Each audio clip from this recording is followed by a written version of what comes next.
Cordial saludo para nuestros oyentes. El día de hoy nos encontramos con nuestros invitados estudiantes de la Universidad Uniminuto VD de la Licenciatura en Educación Física, Recreación y Deportes, los cuales se encuentran cursando noveno semestre. Nos encontramos con Sergio, con Adroandi, con Andrea, con Diego y con Daniela, quienes amablemente nos acompañan para dialogar sobre las matrices de análisis en relación a la evaluación desde el contexto de la educación. Bueno, partiendo de la definición de la evaluación según el Comité Nacional de Evaluación, y les leo textualmente, la evaluación se define como un proceso en donde se identifica, se obtiene y se proporciona información acerca del valor y el mérito de metas, de planeación, del paso a paso y del impacto de un objetivo determinado. Esto con el fin de servir como una guía para tomar decisiones adecuadas, solucionar problemas y promover la comprensión de los fenómenos que están implicados en dicho proceso. Entonces, de acuerdo a lo anterior, tenemos algunas preguntas para nuestros invitados sobre dicho proceso y su relación con las matrices de análisis. Nuestra primera pregunta es para Sergio. Quisiéramos saber qué son las matrices y por qué son integrales en el ámbito educativo. Bueno, Ana María, muchas gracias. Básicamente, como tú lo mencionas, hay aspectos en el análisis de estas matrices que existen que funcionan en diversos ámbitos, en ámbitos empresariales, de proyección de procesos educativos, incluso de análisis de proyectos en salud y demás. Lo que en este momento nos compete es entender cuál es la relación que tienen con la educación específicamente.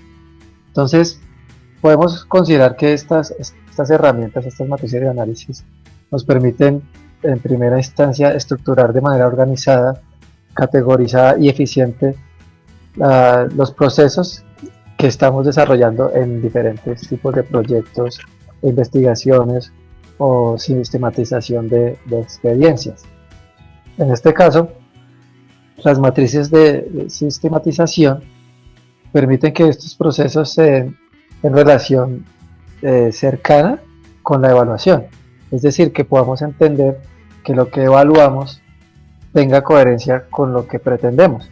Es decir, tengamos claro cuáles son esos objetivos, cuáles son esas necesidades, esas problemáticas que estamos tratando de solucionar, que tengan coherencia con la manera en que lo evaluamos.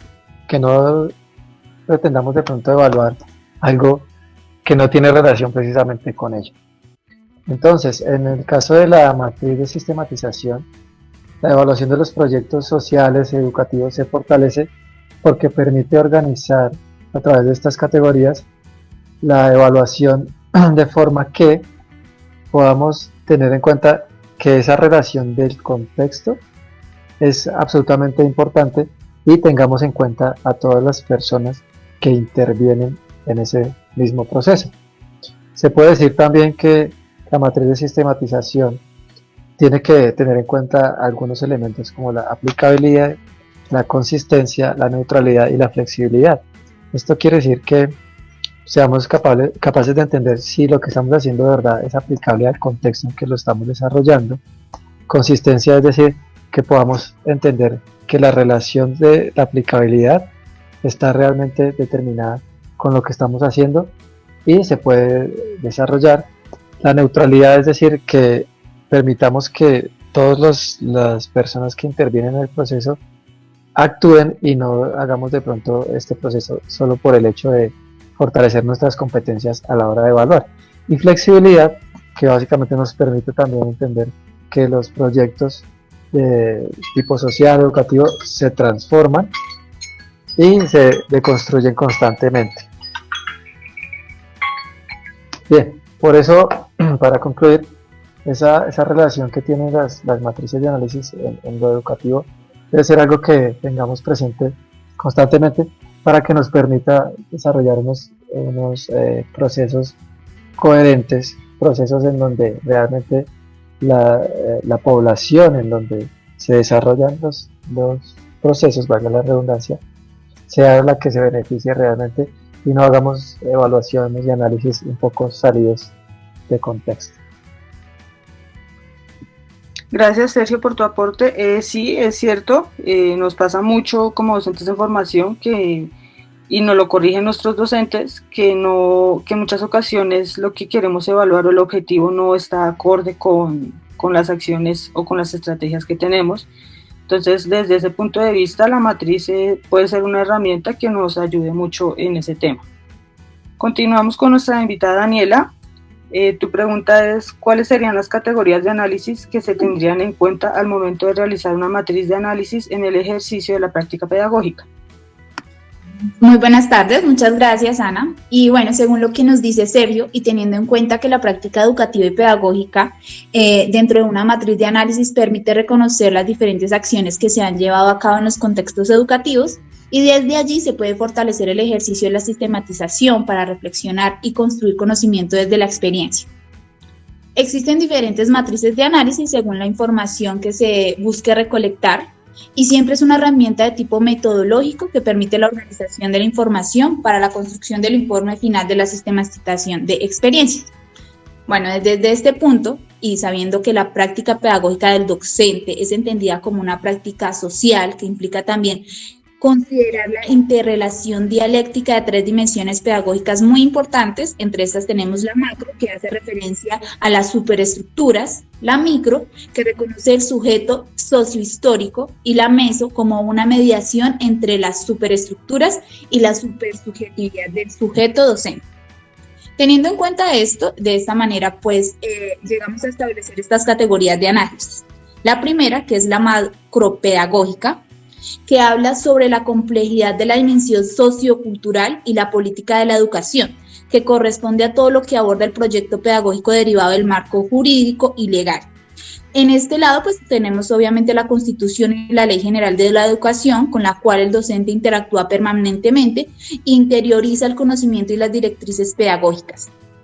Bueno, también tenemos, como lo mencioné, la mesopedagógica. Esta dimensión comprende el análisis del contexto institucional y el trabajo cotidiano del docente.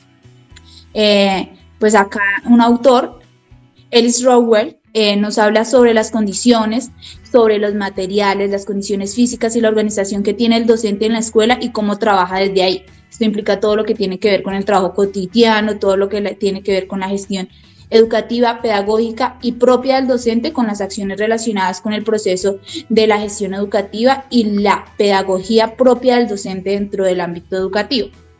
Y por último tenemos la micropedagógica, que esta hace referencia a todo lo que tiene que ver con la práctica y con el quehacer docente, su historia, la interacción, la interpretación de su mundo y lo que piensa y percibe, sus normas y valores, sus saberes, sus conocimientos y toda su propia capacidad de desarrollar habilidades cognitivas, sociales y emocionales dentro del ámbito educativo.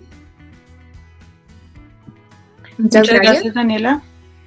Entonces, según entiendo, esta parte de las categorías ya tiene que ver más en cuanto a las subjetividades del docente como tal que está haciendo el análisis y también teniendo en cuenta los contextos, ¿es correcto? Sí, Ana, así es, exacto. Listo, vale, muchas gracias. Bueno, la siguiente pregunta es para nuestra invitada Andrea. La pregunta es, ¿qué aspectos consideras que son fundamentales dentro de la construcción de una matriz de análisis? Sí, claro, Anita y compañeros. Bueno, hablando de la matriz de sistematización, nos podemos encontrar con el enfoque o modalidades de sistematización basadas en el punto que parte desde los actores en forma participativa, sistematización formal al concluir una experiencia, sistematización con miras al mercado, combinada o emergente. Luego tenemos el ámbito y la práctica de sistematización. De allí la delimitación clara de lo que se quiere sistematizar e identificar prácticas significativas. Luego tenemos el proceso metodológico, que es la multiplicidad de posibilidades. También debe cuidarse de la secuencia del proceso, que éste tenga coherencia global en conjunto, no perder de vista la integridad del proceso, además de encontrar criterios claros, justificados, que sirvan de base para escoger determinada herramienta en los diferentes momentos de un proceso de sistematización. También debe tener una competencia. En cuanto a las evidencias, pueden ser fotográficas, de audio, video, llamadas, entre otras, y se puede realizar de forma virtual o presencial. Muchas gracias, Andrea, por tu aporte. Con gusto. Esta parte a mí me recuerda como, no sé, la teoría de la relatividad. Dependiendo de, entonces va a pasar o va a suceder determinada cosa, ¿no? Sí, totalmente, Anita. Bueno, continuamos con nuestro invitado Diego. Tu pregunta es, ¿cómo se relaciona una matriz con la sistematización de proyectos? Hola Ana, vale, respondiendo a tu pregunta, pues la relación de una matriz empieza en cada sección y consiste en presentar y resumir de forma adecuada los elementos básicos del proyecto, dependiendo de lo que se vaya implementando en cada clase. Esto facilita orientar el desarrollo de procesos de sistematización, orienta la recolección de información y así enfocamos el proceso hacia los factores que nos interesa destacar, en este caso la sistematización de proyectos. Esto da una posibilidad de un intercambio de opiniones y experiencias entre los diferentes estamentos de una organización o institución, así como son los asociados como el consejo directivo, colaboradores operativos y los usuarios y los financieros. Y estas relaciones pues sencillamente nos dan un panorama y una solución mucho más amplia a esta sistematización de proyectos que queremos desarrollar. Gracias, Diego, por tu aporte. Bueno, esta parte me parece interesante, lo de ordenar la información, porque pues como todos sabemos, información hay en todas partes, en todas partes y de todas partes, y nos podemos estar ahogando entre comillas en esa información. Entonces sí es bueno también organizarla para no perder el rumbo de lo que queremos hacer con nuestros proyectos. Bueno, tenemos nuestra última pregunta para nuestro invitado Adro Andy. Para colocarte un poco en contexto, Adro, la evaluación según el comité persiste en 3 procesos, que son servir de guía, proporcionar datos y proporcionar evidencias. Entonces, de acuerdo a esto, ¿cómo traer a colación estos procesos en la educación física y o el contexto profesional? Claro que sí, Ana. La evaluación vista desde las matrices seguramente fomentará el desarrollo profesional como una herramienta de organización, sin duda alguna de persuasión e identificación, ¿sí?, de lo que uno pretende buscar en su momento. Seguramente también la recopilación de los datos nos permite o nos permitirá dilucidar desempeños, analizar datos y, lo más importante, conllevar seguimientos. Ahora, trayendo esto a la educación física, es imprescindible que el docente de la hora de esta rama que es tan práctica fomente estrategias de aseguramiento de los datos. Sabemos del educador físico con la tabla en la mano mientras está dictando su clase, pero qué información posee esa tabla y, mejor aún, cómo ésta se está organizando y estructurando.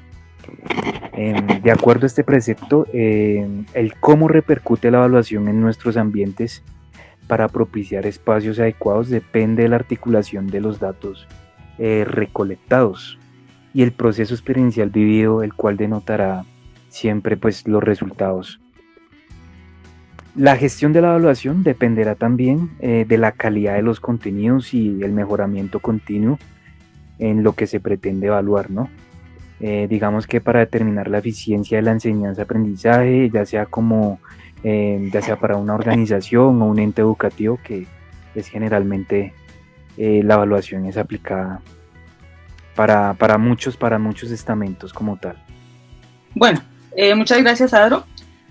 Para concluir, podemos decir entonces que la matriz de análisis es una herramienta que nos permite organizar y clasificar la información de manera metodológica y profesional, como lo dijo nuestro compañero, independientemente del ámbito o del contexto en que se esté tratando. Sin embargo, lo que entendí es que las categorías sí dependen del tema y del objetivo que se esté analizando y serán seleccionadas por la persona que la esté realizando. Ya puede ser desde la investigación o desde la evaluación, o también, para este caso, como lo dijeron nuestros invitados, desde la sistematización de experiencias. Agradecemos la participación de todos y esperamos que haya sido de su agrado.